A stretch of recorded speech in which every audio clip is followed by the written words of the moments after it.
Raptors fans have been sitting here hoping and begging for change, and depending on how you want to interpret this latest piece of news slash rumors, you may not like what you're going to hear. What's up everybody, it's JJ Buckets. I've told you kind of the idea of what we're going to talk about today, so before I fully get into things, usual drill, just make sure you're leaving a like on the video.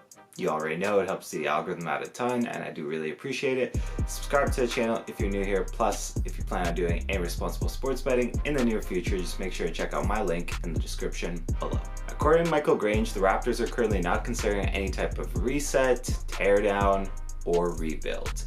Now, first of all, it all depends, number one, on how you feel about Michael Grange as a source, but number two, you can interpret this a various types of ways, I suppose. So if you're sitting there and you were really hoping for just a full rebuild around Scottie Barnes, it really doesn't seem like Masai is going to take that direction. And I mean, it's not the most surprising thing in the world. I don't think Masai is a man that's too particularly keen on a rebuild. He's never really seen like the type of dude that wants to do the full rebuild, which, take it for what you will, you can either sit there and scream to the heavens, God damn it, or, you know, you can sit there and be like, all right, well, what are we potentially interested in doing? Which leads to, you know, a potential interpretation number two. While, you know, the rebuild, the teardown, whatever is not on the table, could we still see potentially a retooling to a certain extent, right? Like, can we move the pieces around at the very least to help the roster fit better, right? Because look, if the vision, if the idea is to build around Scottie, Pascal, and OG as the three, I don't think anybody is going to sit there, and I mean anybody's going to sit there and disagree with me on the fact that the roster built around those three right now, it ain't it. Like, it's the pieces do not fit together well. I think it's something that's become so plain to see for anybody this season that the roster construction overall of this team has been so poor and so bad and in such desperate need of a change. Like, yeah, just the pieces are not fitting. So you know what? An optimist will sit there and think to themselves, you know what? Yeah, maybe they don't want to do a full rebuild, but maybe they will play around with the pieces around this core to at least figure out something that works, because right now it doesn't, right? And you know, you get enough games, I think, from, you know, Barnes and Siakam as a duo in particular that leaves you optimistic in terms of like, yeah, hey, these guys can really produce. It's just, you need to put the right guys around them to maximize that, right? Like, I don't think Scottie Barnes and Pascal Siakam doesn't work as a duo. I think they definitely can. I just think everybody else around that core right now is, you know, subpar, right? So you need to figure out roster structure and moves, both, you know, maybe within the season, but also during the off season, that are gonna put these guys in a position to succeed if you really want to continue with what you currently have here.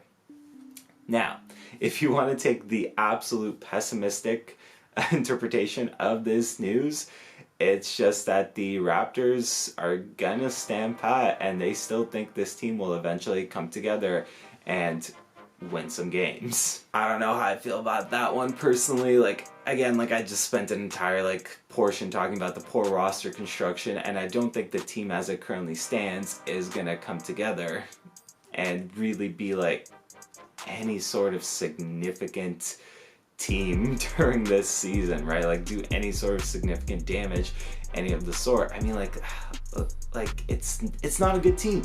It's not a good team this year, and like, I think change to some extent is needed. And if you want to look at this news and think that, yeah, Masai's probably gonna do what he's done a large portion of the time, I'd say it's just kind of stand pat. And if that's kind of the interpretation you're taking here, I don't like it, because yeah, like, if you're getting past that deadline and just kind of holding things as they are right now and getting to the off season where, again, like, you have such key free agents with Pascal Siakam, with OG Anunoby, with Gary Trent Jr., you're risking a repeat of last year's situation where somebody just walks for nothing, kind of like a Fred VanVleet did. Now, I'm not saying that's a guarantee by any means. Because I think guys like Pascal like being here. OG Anunoby's a little more quiet, so it's a little hard to figure it out with him, especially considering we had reports in the past that he was unhappy with his role. It's really interesting, I guess, to try to kind of think about it now and whether or not he's content doing what he's doing on the Raptors, or whether or not, you know, he still thinks in his head that maybe he's a more high usage player that's not being properly, or like maybe not properly, but like fully utilized. So like, again, like you have so many flight risks, right? Like if you're especially continuing to be bad and continuing to have these flight risks, what's the incentive outside of, you know, just receiving probably the bigger payday that they could from the Raptors based on like bird rights and such? What's the incentive for some of these guys to stick around if like they're really adamant on, you know, say wanting a bigger role, or for example, you know, looking at another team and thinking, hey, like I want to win a championship, and like I'm not gonna do that in Toronto as it currently stands, so like why not test the waters of this other team that also has the cap space, or, you know, can figure out a sign and trade, whatever the case. Yeah, so like if the absolute most pessimistic approach here is that the Raptors are just going to stand pat throughout, I'm not a fan of that. I think you'd be hard pressed to find anybody that's really a fan of that decision. I'd like to think that, you know, if Masai is not willing to embrace a full rebuild, he's at least willing to embrace a retool, because like if you're not doing that, like what are we doing here? What are we doing here? Because this team is just not it. Let's just put it that way, as simply as it is. Yeah, so comment below, let me know what you think about these news. Are you upset? Are you angry that, you know, a rebuild's not on the table? Or are you kind of like taking the middle ground where you're just like, yeah, but you know what, they might still like retool, change the pieces around a little bit, hopefully to some extent they do some of that? Or are you sitting here and just thinking, well, Masai's gonna stand pat, nothing's gonna happen? And quite honestly, at that point, you get closer to an evaluation of the front office where guys' jobs might be on the line if things don't work out.